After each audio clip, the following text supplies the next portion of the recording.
बोलो गुरुदेव भगवान की जय। प्यारे कृष्ण कन्हैया लाल की जय।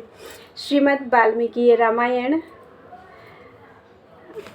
द्वितीय खंड का युद्ध कांड चल रहा था और 42वां सर्ग चल रहा है। 42वें सर्ग के 40 श्लोक हो चुके थे। आज 41वें श्लोक से इस प्रकार हाथियों के चिंघाड़ने, घोड़ों के हिनहिनाने, रथों के पहियों की घरघराहट एवं राक्षसों के मुख से प्रकट हुई आवाज के साथ ही शंख और दुंदुभियों के शब्द तथा वेगवान बानरों के निनाद से पृथ्वी, आकाश और समुद्र निनादित हो उठे। यहाँ तक हो चुका था।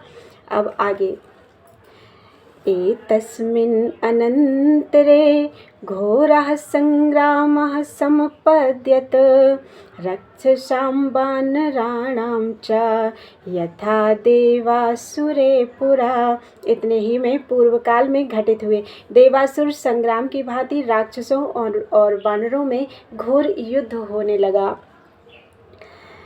ते गधाभिः प्रदीप्ताभिः शाक्तिशूलपरश्वधैः निजघ्नुर्वानरान् सर्वान् कथयन्तः स्वविक्रमान्। वे राक्षस दमकती हुई गदाओं तथा शक्तिशूल और फरसों से समस्त वानरों को मारने एवं अपने पराक्रम की घोषणा करने लगे।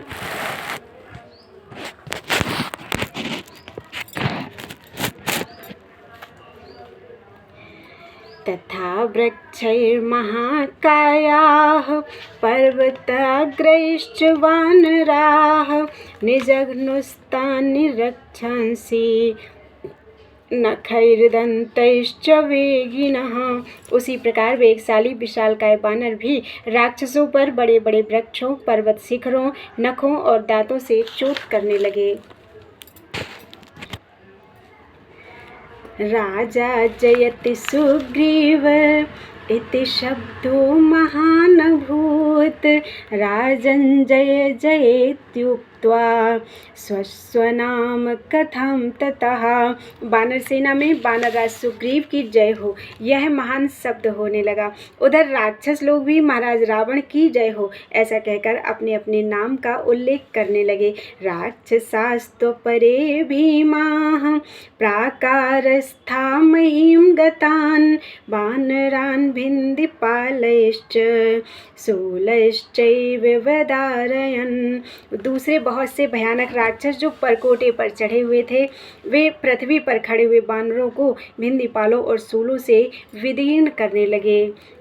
वानराश्चापि संक्रुद्धाः प्राकारस्थान् महीं गताः राक्षसान् पातयामासु क्षमाप्लुत्य खवाहुभिः। तब पृथ्वी पर खड़े हुए वानर भी अत्यंत कुपित हो उठे और आकाश में उछलकर परकोटे पर बैठे हुए राक्षसों को अपनी बाहों से पकड़ पकड़ कर गिराने लगे। ससंप्रहारस्तुमुलो मास शोणित कर्दमः रक्षसां वानराणां च संबभूवाद्भुतोपमः। इस प्रकार राक्षसों और वानरों में बड़ा ही अद्भुत घमासान युद्ध हुआ, जिससे वहां रक्त और मांस की कीच जम गई। इत्यार्थ से श्रीमद् रामायणे वाल्मीकि आदि काव्ये युद्धकांडे द्विचत्वारिंशः सर्गः। इस प्रकार से वाल्मीकि निर्मित आज रामायण आदि काव्य के युद्धकांड में 42वां सर्ग पूरा हुआ। बोलो वृंदावन बिहारी लाल की जय। 43वां सर्ग त्रिचत्वारिंशः सर्गः। द्वंद्व युद्ध में वानरों द्वारा राक्षसों की पराजय।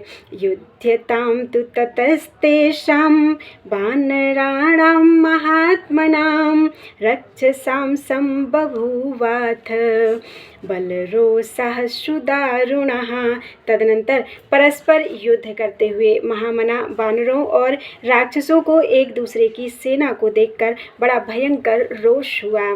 ते हयैः काञ्चनापीडैर्गजैश्चाग्निशिखोपमैः रथैश्चादित्यैर्मुखैर्यथा नित्य संकाशैः कवचैश्च मनोरमैः निर्ययो राक्षसा वीरा नादयन्तो दिशो दश राक्षसा भीमकर्माणो रावणस्य जयैषिणः।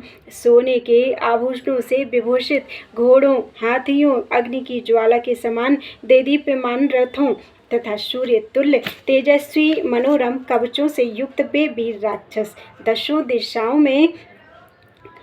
दिशाओं को अपनी गर्जना से गुंजाते हुए निकले। भयानक कर्म करने वाले वे सभी निशाचर रावण की विजय चाहते थे।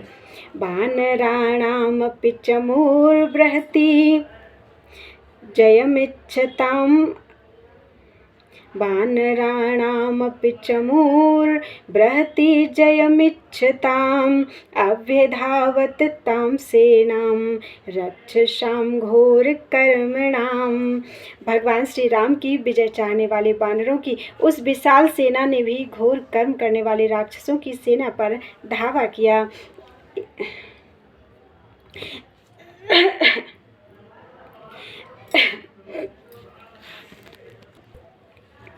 एतस्मिन् अन्तरे तेषाम् अन्योन्यम् अभिधावतां रक्षसां वानराणां च द्वन्द्वयुद्धमवर्तत। इसी समय एक दूसरे पर धावा बोलते हुए राक्षसों और वानरों में द्वंद्व युद्ध छिड़ गया। अंगदेनेन्द्रजित् सार्धं बालिपुत्रेण राक्षसः अयुध्यत महातेजाः त्रयंबकेन यथान्धकः। बालीपुत्र अंगद के साथ महातेजस्वी राक्षस इंद्रजित उसी तरह भिड़ गया जैसे त्रिनेत्रधारी महादेव जी के साथ अंधकासुर लड़ रहा हो। प्रजंघेन च सम्पातिर्नित्यं दुर्धर्षणो रणे जम्बुमालिनमारब्धो हनुमानपि वानरः।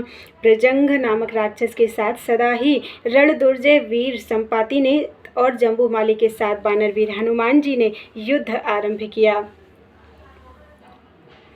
संगतस्तु महाक्रोधो राक्षसो रावणानुजः समरे तीक्ष्ण वेगेन शत्रुघ्नेन विभीषणः।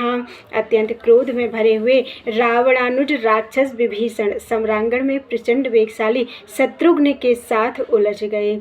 तपनेन गजः सार्धं राक्षसेन महाबलः निकुंभेन महातेजा नीलो अपि समयुद्धत। महाबली गज तपन नामक राक्षस के साथ लड़ने लगे। महातेजस्वी नील भी निकुंभ से जूझने लगे। वानरेन्द्रस्तु सुग्रीवः प्रघसेन सुसंगतः संगतः समरे श्रीमान विरूपाक्षेण लक्ष्मणः। वानरराज सुग्रीव प्रघस के साथ और श्रीमान लक्ष्मण समर भूमि में विरूपाक्ष के साथ युद्ध करने लगे। अग्निकेतुः सुदुर्धर्षो रश्मिकेतुश्च राक्षसः सुप्तघ्नो यज्ञकोपश्च रामेण सह संगतः। दुर्जय वीर अग्निकेतु, रश्मिकेतु, सुतघ्न और यज्ञकोप ये सब राक्षस श्री रामचंद्र जी के साथ जूझने लगे। वज्रमुष्टिश्च मन्देन द्विविधेनासिनी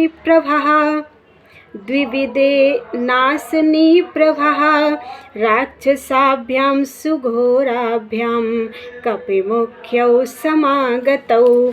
मैंद के साथ वज्रमुष्टि और द्विविध के साथ असनी प्रभ युद्ध करने लगे। इस प्रकार इन दोनों भयानक राक्षसों के साथ वे दोनों कपि शिरोमणि वीर भिड़े हुए थे। वीरः प्रतपनो घोरो राक्षसो रण दुर्धरः समरे तीक्ष्ण वेगेन नलेन समयुध्यत। प्रतपन नाम से प्रसिद्ध एक घोर राक्षस था जिसे रणभूमि में परास्त करना अत्यंत कठिन था। वह वीर निशाचर सम्रांगण में प्रचंड वेगशाली नल के साथ युद्ध करने लगा। धर्मस्य पुत्र पुत्रो बलवान् सुसेन इति विश्रुतः सविद्युन्मालिना सार्धं युद्धयत महाकपिः। धर्म के बलवान पुत्र महाकपि सुसेन राक्षस विद्युन्माली के साथ लोहा लेने लगे। वानराश्चापरे घोरा राक्षसैरपरे सह द्वन्द्वं समीयुः सहसा युद्ध्वा च बहुभिः सह। इसी प्रकार अन्य अन्य भयानक वानर बहुतों के साथ युद्ध करने लगे। उसके पश्चात दूसरे दूसरे राक्षसों के साथ सहसा द्वंद्व युद्ध करने लगे। तत्रासीत् सुमहद्युद्धं तुमुलं रोमहर्षणं रक्षसां वानराणां च वीराणां जयमेच्छताम्। वहाँ राक्षस और वानर वीर अपनी अपनी विजय चाहते थे। उनमें बड़ा भयंकर और रोमांचकारी युद्ध होने लगा। हरिराक्षस देहेभ्यः प्रभूताः केशशाद्बलाः शरीरसङ्घाटवहाः प्रशुम्नुः शरीरसङ्घाटवहाः प्रशुम्नुः शोणितापगः। वानरों और राक्षसों के शरीरों से निकलकर बहुत सी खून की नदियां बहने लगीं। उनके सिर के बाल ही वहाँ शैवाल अर्थात सेवार के समान जान पड़ते थे। वे नदियाँ सैनिकों की लाश रूपी काष्ठ समूहों को बहाए लिए जाती थीं। आज घानेन्द्रजित क्रुद्धो वज्रेणेव शतक्रतुः अंगदं गदया वीरं शत्रुसैन्य विदारणम। जिस प्रकार इंद्र वज्र के से प्रहार करते हैं उसी तरह इंद्रजित मेघनाद ने शत्रुसेना को विदीर्ण करने वाले वीर अंगद पर गदा से आघात किया। तस्य कांचन चित्रांगम रथम शाश्वम ससारथिम जघान गदया श्रीमान अंगदो वेगवान हरिः। किंतु वेगशाली वानर श्रीमान अंगद ने उसकी गदा हाथ से पकड़ ली और उसी गदा से इंद्रजित के सुवर्ण जटित रथ को सारथी और घोड़ों से चूर चूर कर दिया। सम्पातिस्तु प्रजंघेन त्रिभिर्बाणैः समाहतः निजघानाश्वकर्णेन प्रजंघं रणमूर्धनि। प्रजंघ ने संपाति को 3 बाणों से घायल कर दिया। तब संपाति ने भी अश्वकर्ण नामक वृक्ष से युद्ध के मुहाने पर प्रजंघ को मार डाला। जम्बुमाली रथस्थस्तु रथशक्त्या महाबलः विवेध समरे क्रुद्धो हनुमन्तं स्तनान्तरे। महाबली जम्बुमाली रथ पर बैठा हुआ था। उसने कुपित होकर सम्रांगण में एक रथ शक्ति के द्वारा हनुमान जी की छाती पर चोट की। तस्य तं रथमास्थाय हनुमान मारुतात्मजः प्रममाथ तलेनाशु सहते नैव रक्षसा। परंतु पवन नंदन हनुमान उछलकर उसके उस रथ पर चढ़ गए और तुरंत ही थप्पड़ से मारकर उन्होंने उस राक्षस के साथ ही उस रथ को भी चौपट कर दिया। जम्बुमाली मर गया। 22 श्लोक हुए हैं 43वें सर्ग के। आगे कल पढ़ते हैं। बोलो वृंदावन बिहारी लाल की जय।